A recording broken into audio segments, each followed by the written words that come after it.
All right, so in this video, I'm going to break down the survey that we recently sent to our audience and what we asked, what we learned from it, and what we're doing with that information. But before I dive in, if you like this video, make sure that you hit like on the video and subscribe to get future videos from us. Okay, so let me start with the backstory here. So we recently, as in earlier this year, enrolled in our friend Ashlyn Corder's Copywriting for Creatives course.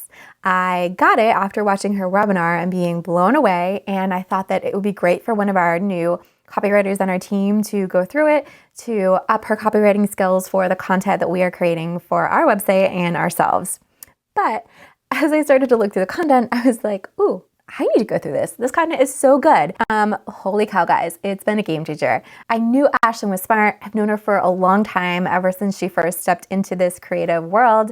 But I didn't realize how intentional she was with all of her copywriting and the way that she runs her business. And so I've really enjoyed going through her course.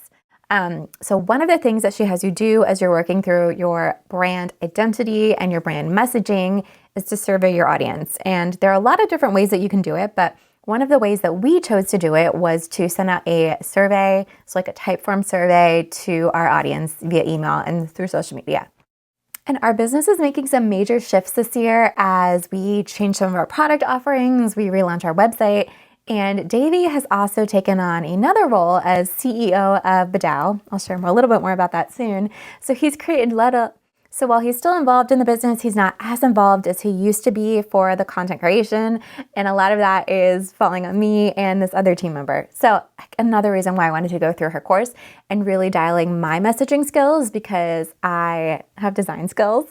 I can identify a font from like a mile away, like the actual typeface of the font. But as far as messaging, I've never felt like I'm as strong of a writer as I am a visual designer. So it's been really good for me too to go through all of this. Anyway, so the survey, we sent it out to our audience using a type form, and it walks them through a series of questions that help us learn more about what people have bought from us, how they interact with us, what they enjoy from us, what they want to hear more of. And I'm just going to talk you through some of the questions. And I'll be honest, I was really nervous about sending this out and getting answers because you never know what people are going to say. And outside of a few outliers who shall not be named, I think that the overwhelming majority of content that came back was like a warm hug. I know, that's cheesy. But it just felt really encouraging and reassuring that we're on the right track as far as our brand goes, and that we just need to keep doing a lot more of what we've been doing and just make slight tweaks. So if you filled out our survey, thank you. Like I truly read every single response, and it was really fun to read. Okay, so I'm going to dive into some of the questions and what I'm doing with these questions and why I asked them. So the first thing I asked people was, do you have a business? If so, what do you do? And so this one is pretty obvious. We just wanted a better handle on who is actually following us. When we first started our business, we were mostly targeting photographers, and all of our templates were photographer specific, but over time, our audience has really broadened, and we serve a lot of different types of business owners. We have resources for designers as well. And so I wanted to kind of get a general sense of how many people are in each group. So we found that our audience is kind of broken down evenly between photographers, designers, and then like various other business owners. And this is going to help us figure out what kind of products to create for these different audiences, as well as what kind of content to create for the different niches. The second thing we asked them was, where are they on their business journey? Are they in the dreaming phase? Are they building but not full-time yet?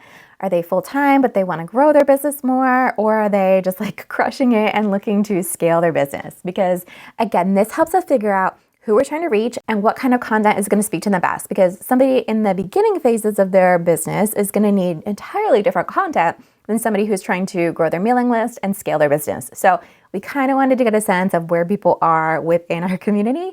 And this isn't something that we typically know. So it was really fun to see the answers to this. We also asked people 3 brands they enjoy buying from or following from. I loved reading through these because I love looking at brands and learning about new brands. And I also wanted to look for any like commonalities between the brands that people mentioned. There were a few outliers here that I didn't think really didn't resonate with like our ideal client. But overall, it was fun to look at the kinds of brands that they're inspired by and look at those brands' messaging and visuals and think about how we can tweak our messaging and our visuals to speak more to those clients, especially the ones that are our like perfect ideal client. The next question we asked them was about which personalities or businesses or blogs, magazines, authors they enjoy learning from. And we asked this to help us figure out who we could possibly network with for like PR opportunities, like cross promotions. And then from like a personal, I love to learn experience, it was just fun to see who everybody else is looking at. Somebody mentioned Oprah, and it's like, dream. Like one day Oprah will do a cross promotion or work with Oprah in some way. That would be really cool. And then we asked people if we could wave a magic wand a la Hermione, who's my favorite Harry Potter character, and make a problem go away in your business, which one would it be? And this question, I'm really glad that we asked it because it gave me a lot of ideas for different content that we can create on our blog or podcast or YouTube channel to help answer people's questions and help them run better businesses. And so a lot of times we're trying to think of what kind of content do people want to know about, what do they want to learn from us, and asking this question gave us a lot of answers, and we're kind of like have content ideas for the next 6 months because of this question. So that was a fun one to ask. The other thing that this question does is it helps us think about what kind of messaging we should be using to speak to these problems and how maybe our products can help solve these problems on our product pages and our sales pages. The next thing that we asked was, what are 3 words that you would use to describe the Dave and Krista brands? I really enjoyed reading through this one and looking for commonalities and just trying to figure out if the messages for like visual messages and like written and verbal messages that we are conveying are ones that we want to convey. There's a lot of reassurance in here and also a few surprises. I'm just gonna say that. All right, next question. Are there any products you would like to see us add to our shop lineup? So this is where we ask people for any specific product requests. And we're probably not going to use every single product that came in. Some of them were very specific to specific niches.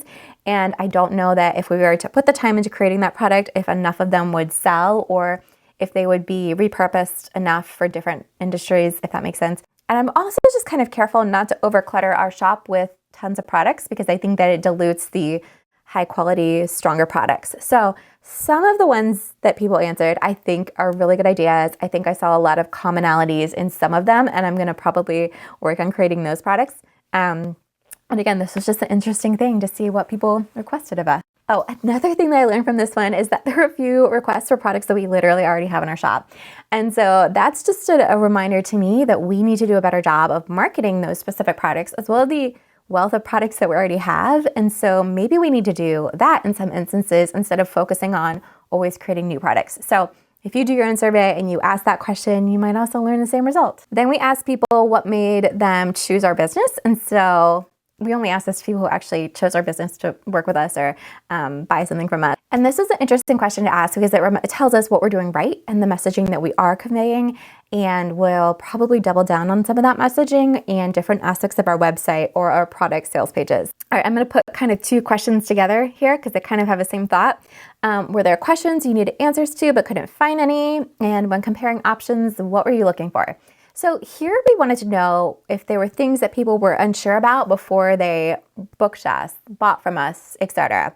I'm going to call these like messaging gaps. We were trying to figure out, are there things that people had questions to about our products or us or our offerings or maybe the platforms that we build on that they either had to message us to ask or that they just didn't even ask. They had to kind of figure out on their own because we want to make sure that we have the answers to those questions on the pages where we're selling the products. Okay, so that is the bulk of the questions that we asked. A lot of the other questions that we had in there were kind of variations on this or elaborations. And before I close up this video, I want to share a few tips for conducting your own survey. So first tip is to offer some sort of reward and to conduct the survey within a set time period. So we gave people about a week and a half to complete their survey. We reminded them a couple of times in the emails that we were sending throughout the week to fill out the survey. And then we had a special reward that we gave away 5 $100 Visa gift cards to people who completed the survey. And so we used a random generator to generate those names, and then we gave them that gift as a thank you. Whatever you give away, it doesn't have to be that big. Could be bigger if you want. You could give away like a special coupon or a discount code or like credit to a shop if you have a shop. You could give away smaller gift cards. You could give away one gift card. So it's really up to you. But I think that giving something away and putting this in a limited time encourages people to take action. I also think that it's a good idea. Okay, so point 2 is to make this an annual survey. Now, this is, I think, our first survey. We might have done another survey a long, long time ago, but it's been so long I can't even remember. And I loved the survey so much that I'm probably going to do it every year now to see how people's answers change, to see how our audience changes, and to figure out if I'm actually closing those messaging gaps and shifting our voice in our messaging and our visuals to communicate the things that we want it to communicate. All right, so point 3 is a big one. Don't make this any longer than it needs to be. People are busy, they have other things to do. You don't want them to sit there for an hour answering questions about your business. They're probably not going to do it. So I think that we said ours took like 10-ish minutes, and we tried to keep it moving quickly. We had some like fun little things like animated GIFs.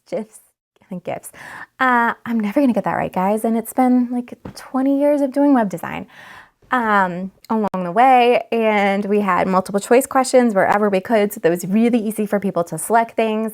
They didn't have to write a ton in the boxes. We had conditional like logic in our Typeform so that they could skip over parts that weren't applicable to them. And Typeform is a really great resource for that because they make that logic process so easy. So keep it fast, don't make it long, and help people move through it in a way that gives them back their time. Also, shoot, I just combined points 3 and 4 into the same point, but you get it. Maybe I just saved you time. All right, so if you have any questions about running a survey or interpreting those results, feel free to drop them below. And if you like this video and you want to see more content from us, hit like and subscribe, or pop over to our website and send us a message. So thanks, guys.